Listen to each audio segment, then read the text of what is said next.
धनबाद नगर निगम के भावी मेयर प्रत्याशी रवि चौधरी ने आज मीडिया के समक्ष अपनी प्राथमिकताएं, विजन और आगामी नगर निकाय चुनाव को लेकर विस्तार से चर्चा की। प्रेस वार्ता में उन्होंने कहा कि धनबाद शहर लंबे समय से बुनियादी सुविधाओं के अभाव, अव्यवस्थित ट्रैफिक, जल जमाव और स्वच्छता से जुड़ी समस्याओं से जूझ रहा है, जिसे दूर करना उनका प्रथम लक्ष्य होगा। रवि चौधरी ने कहा कि यदि उन्हें जनता का समर्थन मिला तो वो धनबाद को एक स्मार्ट, स्वच्छ और सुरक्षित शहर बनाने के लिए ठोस योजना पर काम करेंगे। उन्होंने दावा किया है कि उनका फोकस जनता से जुड़े मुद्दों पर होगा, न कि राजनीति पर। पटना, रांची, जमशेदपुर, तो उसमें कहीं न कहीं धनबाद का नाम आता था। और धनबाद का नाम इसलिए आता था क्योंकि ये कोयला की राजधानी और देश के चाहे रेलवे हो, चाहे वो जो भी फंड कलेक्शन हो, उसमें धनबाद की एक विशेषता और प्रमुखता थी कि लोग इसको जानते थे कि धन से आबाद धनबाद है। तो मुझे लगता है कि मैं 90 के दशक में यहाँ आया था नौकरी करने के लिए, और उस समय मैं PWD में असिस्टेंट इंजीनियर था। ब्यास जी यहाँ पे उपायुक्त थे। तो नौकरी करते करते इस शहर से मुझे इतना लगाव हुआ कि मैं यहाँ लगभग बस ही गया। 2006 में जो है हमने जो है VRS लिया और इसमें जो है इंस्टीट्यूशन में जो है हम लोग आ गए। तो इस शहर की विशेषता ये है कि मैं जब भी बाहर जाता हूँ तो बिहार और झारखंड का नाम के बाद धनबाद का नाम आता है, और धनबाद का नाम आते के साथ ही एक और चीज़ जुड़ जाता है, या तो कोयला जुड़ती है, नहीं तो बासेपुर जुड़ता है। और ये दोनों नाम जो है वो क्वेश्चन मार्क मेरे ऊपर होता है कि अगर इंस्टीट्यूशन खोलना था तो आप धनबाद में क्यों खोले, क्या वहाँ आपको दिखा जो आपने धनबाद में कर दिया, और अगर खोला भी तो आपको क्या परेशानी हुई होगी। ये जिज्ञासा हमेशा बनी रहती है लोगों की। मैं तो दिल्ली में भी देखा हूँ, कनॉट प्लेस में ये जगह मैं जैसे ही धनबाद लिखाया तो उसने ब्रैकेट में बासेपुर लिख दिया। तो मुझे आभास हो गया कि बासेपुर ये क्यों लिख रहा है, क्योंकि उसने बासेपुर को ही हाईलाइट करके देखा। तो इस शहर को सब कुछ है, एक बढ़िया नाम नहीं, और बढ़िया नाम के लिए कुछ ऐसा नहीं है कि यहाँ पर नहीं किया जा सकता है, लेकिन किसी भी शहर की खूबसूरती तो उसकी साफ़ सफाई से है, उसके रख रखाव से है, और वहाँ रहने वाले लोगों के जागरूकता और बुद्धिमत्ता पे है। तो मुझे म्यूनसिपल सिस्टम में जो जानकारी मिली, मैं तो चुनाव से थोड़ा दूर हुई हो गया था कि समय नहीं मिल पाता है, लोगों के बीच में जाने के लिए बहुत समय चाहिए, लेकिन बीच बीच में मुझे एहसास ज़रूर होता है कि all work and no play makes Jack a dull boy. केवल काम करना और नहीं खेलना, केवल एग्जीक्यूट करना और प्लान नहीं करना। तो आप बढ़िया एग्जीक्यूटर बन सकते हैं, लेकिन उसके पहले एक बढ़िया प्लानर चाहिए। और किसी भी राज्य का, किसी भी देश का उत्थान या प्रोग्रेस जो है, वहाँ के राजा या वहाँ के जो भी लोग हैं, जो प्लानर हम लोग जो बोलते हैं, उनकी सोच पर निर्भर करता है।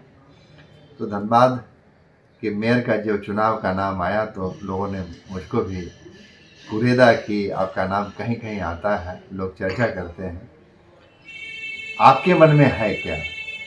और मैं यही पूछता हूँ कि राजनीति में अच्छे लोग को आना चाहिए, ये हम भी बोलते हैं और लोग भी बोलते हैं। तो क्या धनबाद की जनता के मन में एक्सेप्टेंस है क्या, मैं लोगों से पूछ रहा हूँ। और इसीलिए जो है आप देखते होंगे होर्डिंग और ये सब दे रहा हूँ कि राजनीति में अच्छे लोगों को आना चाहिए, मौका देना आपको है, चुनना आपको है। तो ये संदेश तो हम इसलिए दिए हैं कि लोग अब देखें कि क्या करना है। तो इसलिए मेयर के चुनाव में मुझे लगा कि अपनी बातों को लोगों तक ले जाऊं, लोगों को बताऊं कि जब तक आप अच्छे चीज़ों को नहीं सुनेंगे। मेयर का पद ऐसे भी मेरे नज़रों में जो है ना, बड़ा प्रभावशाली पद है, और इसमें व्यक्तित्व का प्रभाव बड़ा इम्पोर्टेंट है। आप मेयर के पद को आप चाहिए तो वो इतना बड़ा मतलब पद है, आप चाहे तो शहर की सब पलट सकते हैं। जितनी चीज़ें आप डालेंगे, जितना इसका बजट है, आप खर्च नहीं कर पाएंगे, और सही तरीके से खर्च करेंगे तो शहर धन से आबाद नहीं, बिल्कुल धन धान्य आबाद हो जाएगा। सर, आपके विचार में राज देखिए, सेवा तो आप कर सेवा से ही शुरू कर सकते हैं। किसी को भी एक लोटा पानी दे दीजिए तो वो भी सेवा है। किसी को कुछ पिला दीजिएगा, किसी को कुछ खिला दीजिएगा, किसी को ज़रूरतमंद को कुछ दे दीजिएगा तो वो सेवा है। गरीब बच्चों को पढ़ा दिए वो भी सेवा है, भूखे को खिला दिए वो भी सेवा है। और कुछ नहीं है तो ब्राह्मणों को दान दीजिएगा तो वो भी सेवा है।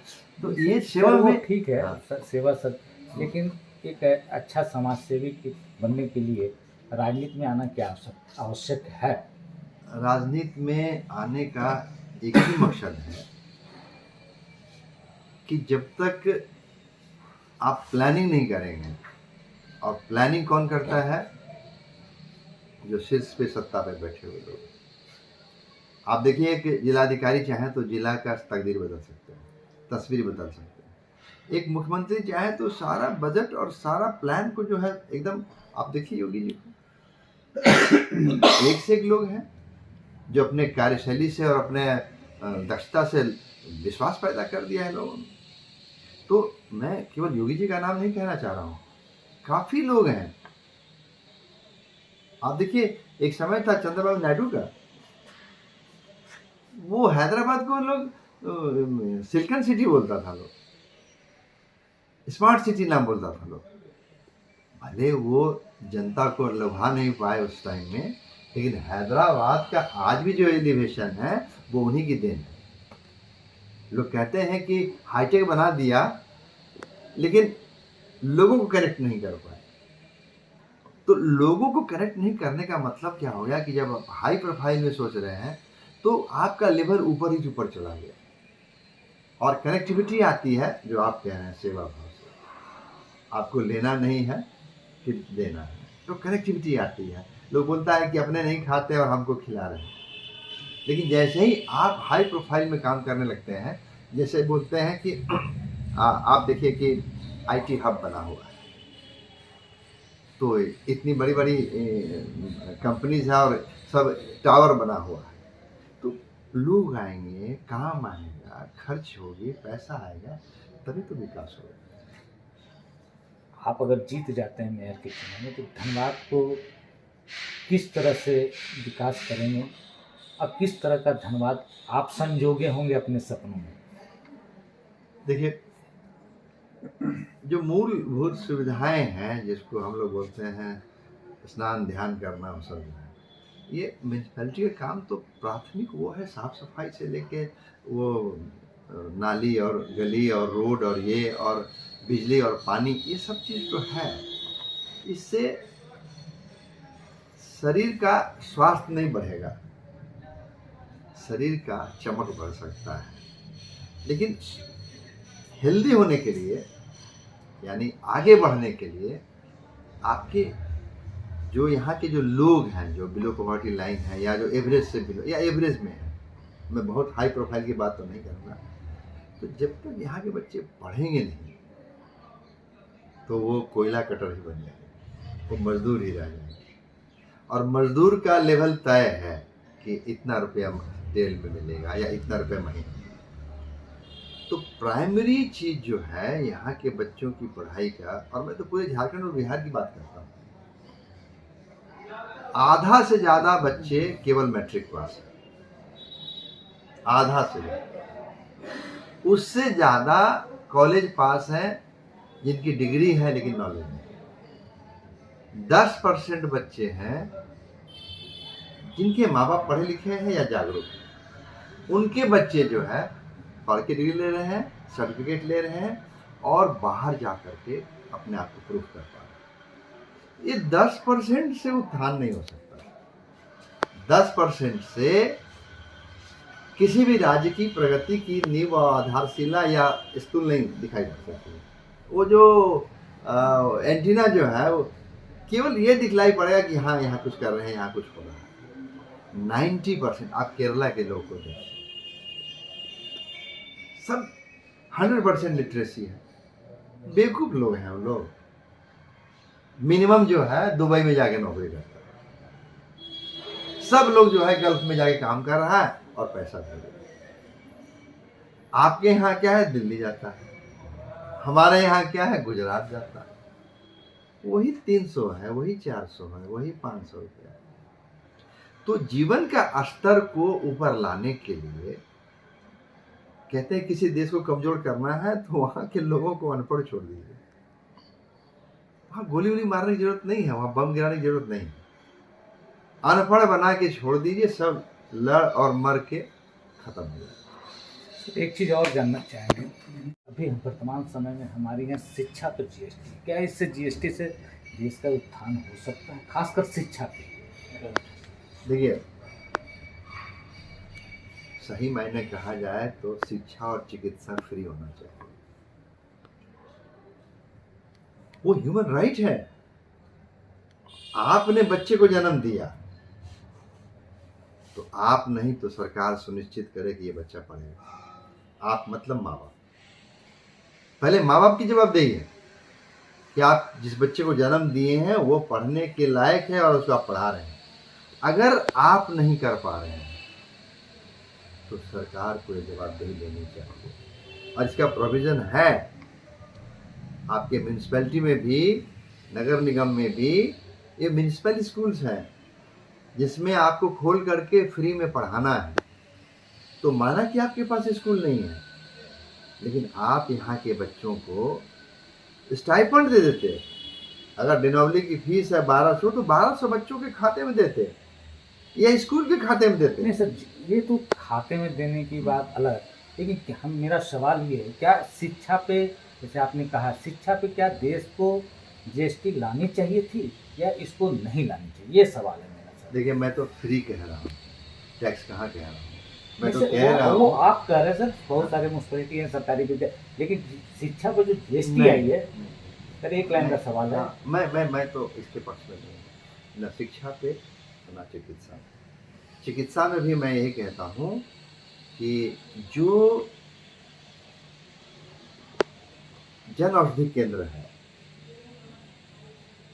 जिसकी कीमत बहुत कम है, 2 रुपये दवाई की कीमत है, 2 रुपये में पत्ता आ रहा है, 4 रुपये में पत्ता आ रहा है, 40 रुपये में 50 रुपये में सारी दवाई हो जाएगी आपकी। तो उसको जिन्होंने भी किया, प्रधानमंत्री महोदय ने किया या जिन्होंने लोगों ने किया है, इन्होंने एक जीवन रक्षक दवा की एक लिस्ट बना दी है कि इतने दवाई जो है कम से कम, और उसकी भी क्वालिटी तय करती है।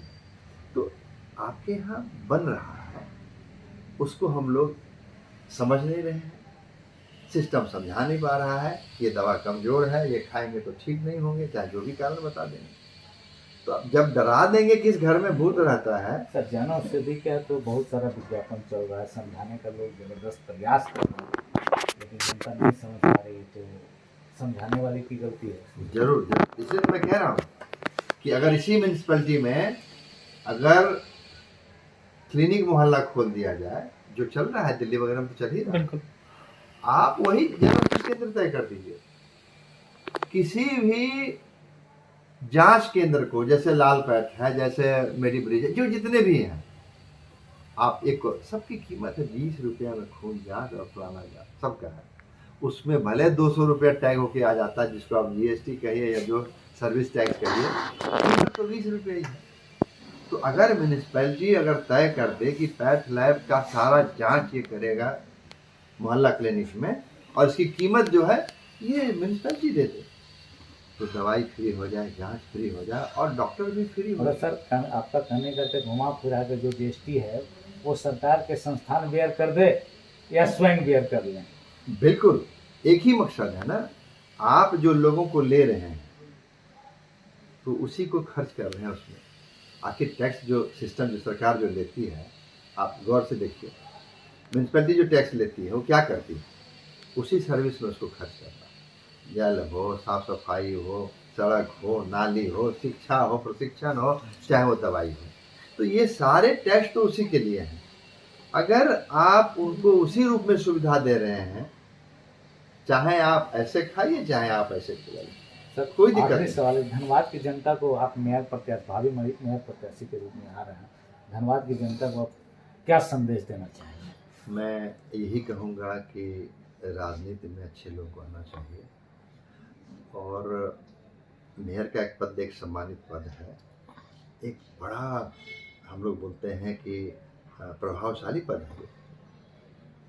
अगर इस पे आप सही व्यक्ति को बिठाएंगे, वो कोई भी हो, मैं हूँ या जिसको आप सर्व करें, वो चाहे तो धनबाद शहर का कायाकल्प बदल सकता है।